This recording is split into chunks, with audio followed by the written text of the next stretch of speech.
السلام عليكم ورحمة الله وبركاته. ازيكم يا جماعة؟ عاملين ايه؟ يا رب تكونوا بخير. النهاردة هنتكلم عن موعد ماتش الزمالك والنصر السعودي والقناة الناقلة للبطولة والتشكيل المتوقع للفرقتين ان شاء الله. بس قبل ما نبدأ مش تنسى، لو انت اول مرة تشوفنا، تشترك في القناة. مش تنسى اللايك بتاعك الجميل. في اخر الفيديو اكتب لي رأيك في الكومنتات، قول لي رأيك ايه وايه التشكيل المتوقع لنادي الزمالك، وهل يقدر الزمالك يعملها ويفوز على النصر السعودي. يلا بينا نشوف الفيديو. اولا الماتش هيكون على قناة SSC السعودية حصريا للأسف يعني.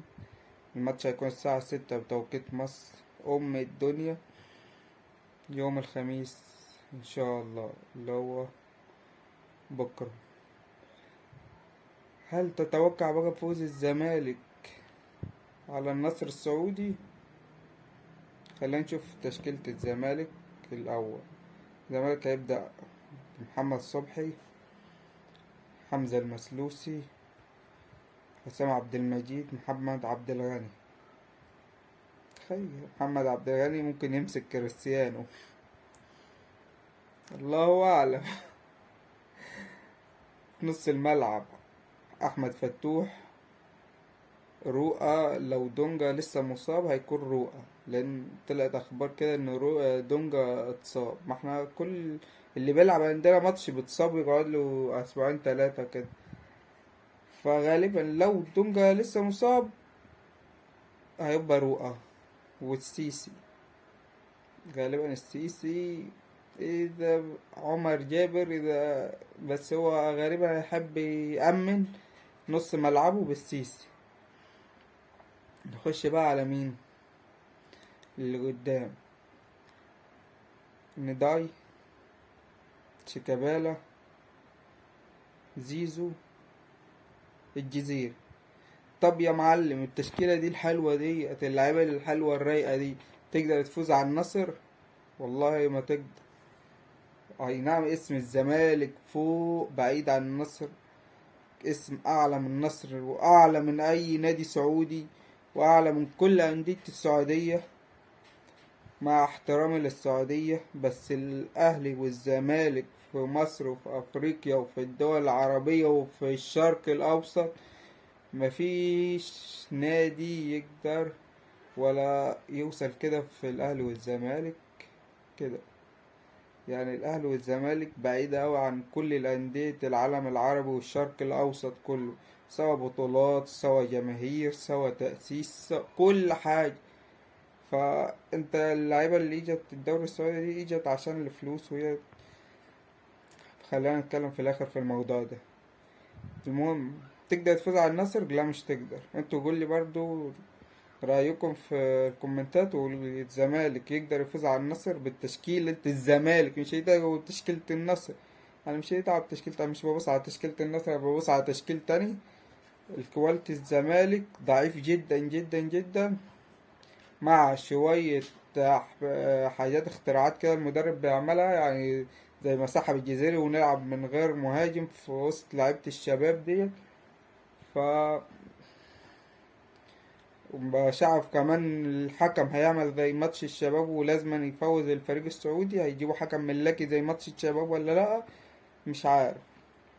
لان شكل السعودية كده مش حابة الفرق بتاعتها تطلع. فالهلال قد يطلع النهاردة، قد يخرج من البطولة. فشكل الاتحاد السعودي مش عايز النصر كمان يخرج، يبقى أكبر فرقتين عنده طلعوا، فهو مش عايز. فقد يتدخل بالحكام بالفار زي ماتش الشباب ما عملوا كده. كانوا جايبين حكم ملاكي، طبعا حكم أسوأ حكم ممكن يشوفه زي الحكام عندنا ده. احنا قلنا هنطلع من مصر لحياة نظيفة وتحكيم ومنظومة كويسة، طلع أسوأ من اللي عندنا في مصر، وعالم فظيع يعني. خش على تشكيل بقى، نروح على تشكيل النصر السعودي. نروح بقى لتشكيلة النصر السعودي. النصر السعودي هيبدأ في خط حراسة المرمى نواف العقيدي، ده حارس احتياطي على ما يشوفه هيخلصوا مع الشناوي ولا لأ، برغم ان هو متألق يعني في البطولة وفي الماتشات الودية. باك شمال أليكس تليس. آه، الدفاع عبد الله مادو، علي لجمي. باك يمين سلطان الغنام. ايه سلطان الغنام ده؟ وسط الملعب سيكو فوفانا وبرازوفيتش وتاليسكا. نروح بقى للثلاثي الهجومي. مانيه، خالد الغنام، كريستيانو. بعد ايه خالد الغنام وسلطان الغنام ده؟ ايه يا جماعة، اتنين اخوات ماسكين باك يمين وهاف يمين؟ ايه انتوا ماسكين زلة على النصر ولا؟